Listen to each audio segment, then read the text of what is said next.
दुनिया जहान के इस एडिशन में आपका स्वागत है। इस हफ्ते हम बात करेंगे दो बड़े मुस्लिम नेताओं की हाल ही में रिलीज हुई किताबों के बारे में। जहां एक तरफ सलमान खुर्शीद की किताब ने हंगामा खड़ा कर दिया है, वहीं दूसरी तरफ रहमान खान की किताब के बारे में कोई खास चर्चा तक नहीं है। सलमान खुर्शीद की किताब में सेंसेशन है तो रहमान खान की किताब हिंदुस्तानी मुसलमानों को आईना दिखाती है। दिलचस्प बात यह है कि दोनों कांग्रेस पार्टी के कद्दावर नेता हैं। आदाब, मैं हूं आतिर खान। आइए सुनते हैं हेडलाइंस। सलमान खुर्शीद की नई किताब ने खड़ा किया हंगामा। गुलाम नबी आजाद ने की सलमान के नजरिए की मुखालफत। रहमान खान की किताब ने दिखाया आईना। मुसलमानों को दिया तरक्की का फॉर्मूला। बुरखा नशी बस ड्राइवर को देखकर दंग रह जाते हैं लोग। कांग्रेस के सीनियर लीडर और देश के x foreign minister Salman Khurshid ने अपनी नई किताब सनराइज ओवर अयोध्या में हिंदुत्व की मिसाल आईसिस और बोको हराम से देकर एक सियासी हंगामा खड़ा कर दिया है। इस किताब को पिछले हफ्ते x home minister P Chidambaram और पार्टी के सीनियर लीडर दिग्विजय सिंह ने रिलीज की थी। सलमान खुर्शीद ने अपनी किताब में लिखा है कि आज के हिंदुत्व की सियासी शक्ल साधु संतों और पुराने हिंदू धर्म की रिवायतों को किनारे लगा रही है। ये आईसिस और बोको हराम जैसे जिहादी इस्लामी तंजीमों जैसा है। लेकिन इस किताब को लेकर हिंदू तंजीमों में खासी नाराज़गी है।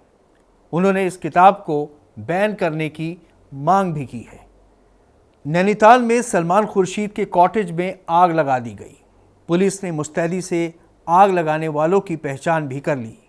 पुलिस का कहना है कि वो उन सभी लोगों को जल्द गिरफ्तार भी कर लेगी। हालांकि अयोध्या के बारे में सुप्रीम कोर्ट के फैसले पर सलमान खुर्शीद ने कुछ ऐतराज़ की बात नहीं की है।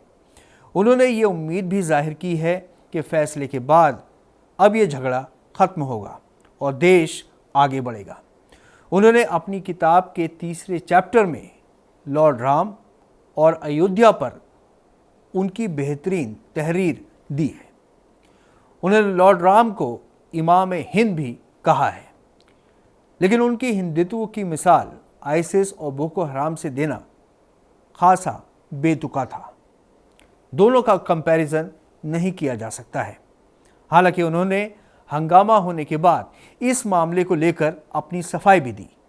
सलमान खुर्शीद ने संभल में अफसोस जाहिर करते हुए कहा कि उन्होंने अपनी किताब अंग्रेज़ी में लिखी है। बवाल मचाने वाले लोगों की अंग्रेज़ी कमज़ोर है, उन्हें ये बात नहीं पता थी।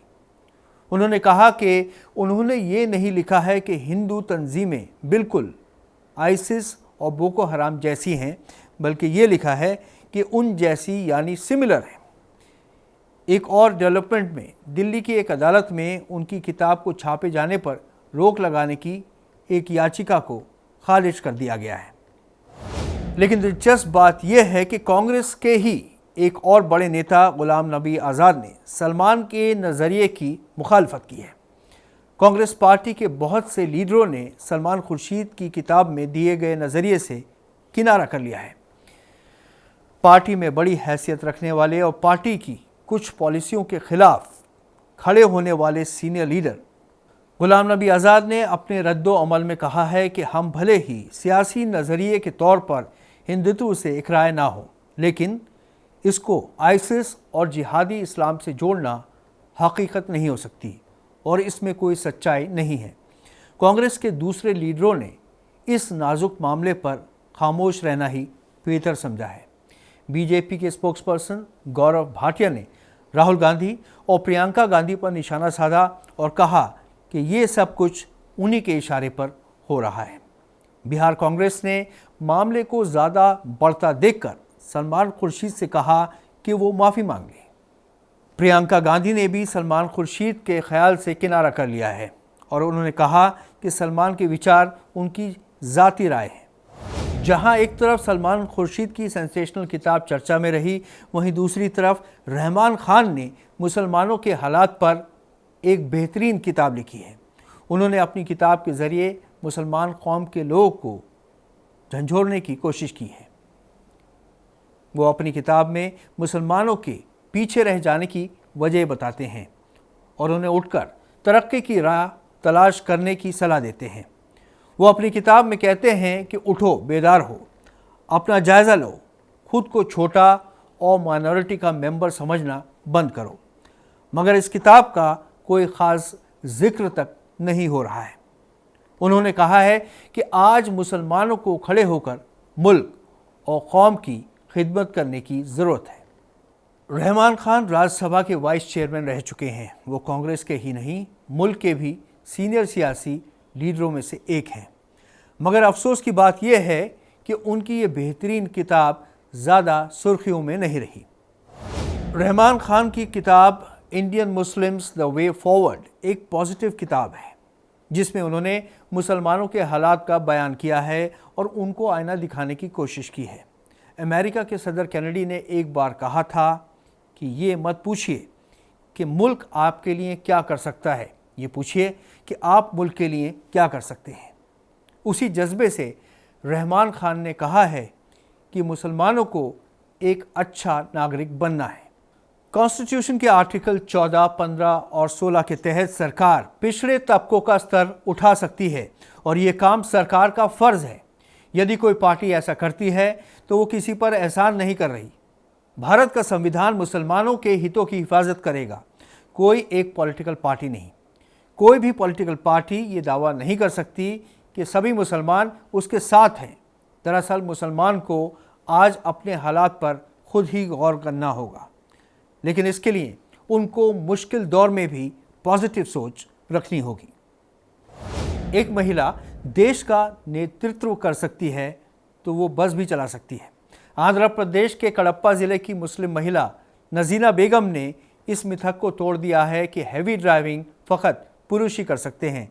नजीना बेगम इस वक्त आंध्र प्रदेश की रोडवेज़ बसों को चलाने की ट्रेनिंग ले रही हैं। ताजुब की बात यह है कि नजीना बेगम कम पढ़ी लिखी नहीं है। वो अंग्रेज़ी में पोस्ट ग्रेजुएट हैं और बीएड भी हैं। उनके पति शेख मोहम्मद ख्वाजा इलियास एमकॉम हैं और चिकित्सा प्रतिनिधि हैं। नजीना बेगम ने कडप्पा के एसपी डिग्री कॉलेज में अंग्रेज़ी में लेक्चरर के रूप में भी काम किया है और वो अपने बच्चों के सुनहरे भविष्य के लिए अब सरकारी नौकरी की तलाश कर रही हैं।